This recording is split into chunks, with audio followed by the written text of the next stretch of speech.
সুপ্রিয় দর্শক আসসালামু আলাইকুম। দেশ ও প্রবাসে যে যেখানেই আছেন আপনাদের প্রত্যেককেই শুভেচ্ছা জানাচ্ছি। আজকে নতুন একটি প্রতিবেদনে দেখতেই পাচ্ছেন আমার সামনে একটি আপু আসছে হিজাব পরিহিত অবস্থায়। আসলে কেন এই অবস্থায় আসতে হয়েছে, কিসের কষ্ট, চলুন কথা বলে জানার চেষ্টা করি। আপু আসসালামু আলাইকুম। আসসালাম। আপু আপনার নাম কি? আমার নাম আসমা। আসমা আপু, কেমন আছেন আপনি? আছি ভাই, কোনো মতন আছি। কোনো মতো আছেন? পরিবারে কে কে আছে? পরিবারে আমার মা আছে, আমি আছি, ছোট একটা ভাই আছে। বাবা নাই? বাবা নেই। আপনি কি বড়? হ্যাঁ, আমি লেখাপড়া করেন? লেখাপড়া আর কি চলার মতন ওরম পারি ভাই। চলার মতো করছেন, বেশি করতে পারেন নাই? করতে পারিনি, টাকার জন্য বাবা মারা গেছে। মা মানুষের বাড়িতে কাজ করতো, এখন মাটা অসুস্থ, এখন সেই বাড়িতে এখন আমি কাজ করে খাওয়াই। তো ভিডিওর সামনে কে আসতে বলছে? আচ্ছা আচ্ছা। তো এই ভিডিওটা তো বিভিন্ন মানুষ, বিভিন্ন রকমের মানুষ দেখবে, বিভিন্ন কথা বলবে, সেগুলো কি আপনার কাছে ভালো লাগবে? কি মনে না হয়? ভাই, ওগুলা তো ভালো লাগবেই না। যদি যে ভালো লোক হইতে পারে, সব ভাইয়া তো আর খারাপ হইতে পারে না। ওখানে ভিতর তো ভাইয়ারা ভালো হইতে পারে।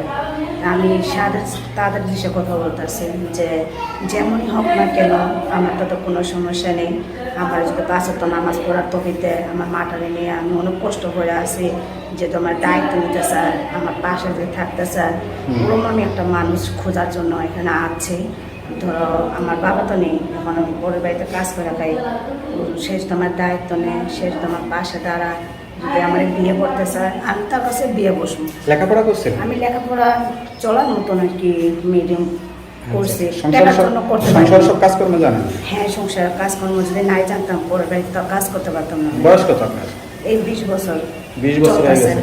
তা বিয়েটা এতদিন করেন না কেন? হয়নি ভাই, আর কি 18 বছর, এখনো 20 বছর হয়নি। আচ্ছা আচ্ছা। তা বিয়েটা করতেছেন না কেন তাইলে? বিয়েটা করতে চাইনি কি কারণে?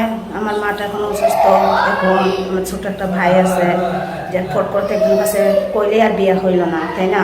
আমার যদি মনের মতন, যার কাছে আমি থাকবো, যার কাছে সারা জীবন সংসার করবো, আমার যদি মনের মতো না হয়, ফট করে আজকে বিয়ে করলাম, কালকে আবার যদি ডিভোর্স দিয়ে দেয়, সে আমার কলঙ্ক বেশি হইব না? সে তো আমার পাশে না দাঁড়া।